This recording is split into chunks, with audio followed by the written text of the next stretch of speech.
परिच्छेद याचिकाकर्ते महाराष्ट्र ग्रामपंचायत अधिनियम 1959 च्या कलम 39(1) अन्वये प्रदान केलेल्या अधिकारांचा वापर करून प्रतिवादी क्रमांक 2 अतिरिक्त आयुक्तांनी दिलेल्या 2/8/2021 च्या आदेशाला आव्हान दिले आहे आणि या कायद्याच्या कलम 39(3) अंतर्गत याचिकाकर्त्याने केलेले अपील फेटाळत प्रतिवादी क्रमांक 1 मंत्र्याने 5/10/2021 तारखेचा आदेश पारित केला.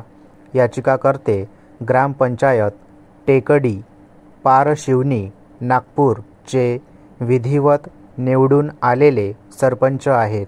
त्या अनुसूचित जाती प्रवर्गातून 5 वर्षासाठी थेट निवडणूक प्रक्रियेद्वारे निवडून आल्या आहेत, ज्याची मुदत 2022 मध्ये संपत आहे. काही सदस्यांकडून आलेल्या तक्रारी लक्षात घेऊन प्रतिवादी क्रमांक 3 CEO ने प्रतिवादी क्रमांक 4 BDO ला चौकशी करण्याचे निर्देश दिले.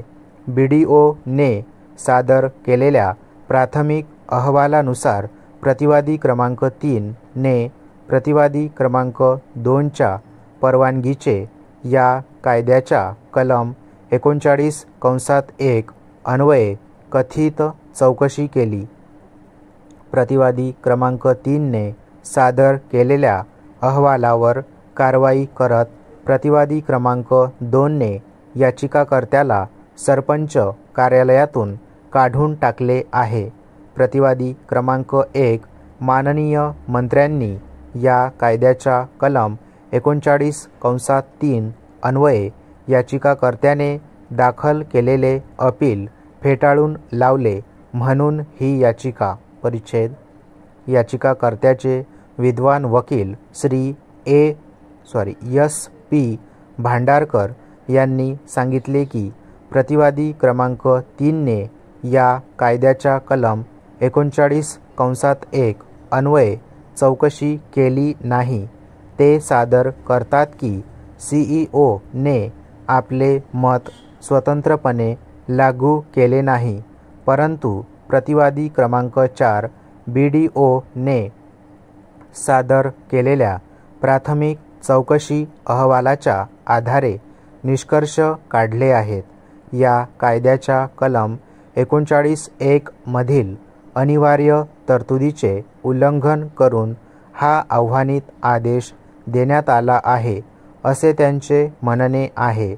रीट याचिका क्रमांक 7158/2017 मध्ये शालिक दहिवाडे चा मुलगा विरुद्ध महाराष्ट्र राज्य व अन्य खटल्यात आणि निंबा यादव भोई विरुद्ध अध्यक्ष स्थायी समिती जिल्हा परिषद जळगाव व इतरांनी (2002) 3 MHLJ 466 मध्ये नोंदवलेले निर्णय यावर अवलंबून आहे. त्यामुळे प्रतिवादी क्रमांक 2 आयुक्तांनी दिलेला आक्षेपार्ह आदेश पूर्णपणे बेकायदेशीर आहे आणि त्यामुळे तो रद्द करून बाजूला ठेवण्यात यावा, असा त्यांचा युक्तिवाद आहे. या उलट प्रतिवादी क्रमांक 6 चे विद्वान वकील श्री A. नाईक यांनी सांगितले की प्रतिवादी क्रमांक 3 CEO ने या कायद्याच्या कलम 39(1) अन्वये विचार केल्याप्रमाणे स्वतंत्र चौकशी केली आहे. CEO ने याचिकाकर्त्याने बेकायदेशीर कृत्य केले आहे या निष्कर्षापर्यंत पोहोचताना सर्व कागदपत्रे आणि नोंदीचा विचार केला, जे अहवालात विशेषतः निर्दिष्ट केले गेले आहेत. त्याने असे सादर केले की केवळ प्राथमिक चौकशी अहवालाचा संदर्भ दिल्याने प्रतिवादी क्रमांक 3 CEO ने केलेल्या चौकशीला खीळ घालू शकणार नाही. मुख्य कार्यकारी अधिकारी किंवा खंड 2 च्या बाबतीत मुख्य कार्यकारी अधिकारी यांच्या निर्देशानुसार उपमुख्य कार्यकारी अधिकारी यांच्याशिवाय अशा कोणत्याही व्यक्तीला पदावरून काढून टाकू शकणार नाही. आयुक्तांच्या आदेशानुसार पंचायत व संबंधित व्यक्तीला योग्य ती नोटीस देऊन चौकशी करावी आणि संबंधित व्यक्तीला सुनावणीची वाजवी संधी देण्यात आली आहे आणि त्यानंतर मुख्य कार्यकारी अधिकारी किंवा जसे असेल तसे संबंधित उपमुख्य कार्यकारी अधिकारी मुख्य कार्यकारी अधिकाऱ्यामार्फत आपला अहवाल आयुक्तांना सादर करतात. चौकशी अधिकारी 1 महिन्याच्या कालावधीत आपला अहवाल सादर करतील, परंतु पुढे आयुक्तांनी संबंधित व्यक्तीला सुनावणीची वाजवी संधी दिल्यानंतर मुख्य कार्यकारी अधिकारी किंवा जसे असेल तसे उपमुख्य कार्यकारी अधिकारी यांनी सादर केलेल्या अहवालावर तो प्राप्त झाल्याच्या तारखेपासून 1 महिन्याच्या कालावधीत निर्णय घेतील. परिच्छेद कलम 39 चे साधे वाचन केल्यास असे दिसून येते की जिल्हा परिषदेच्या अध्यक्षांनी सीईओला सुनावणीची संधी दिल्यानंतर चौकशी व परिणामी सीईओ कडून चौकशी करण्याचे निर्देश देणे ही या कायद्याच्या कलम 39(1) ची अत्यावश्यक पूर्वअट आहे.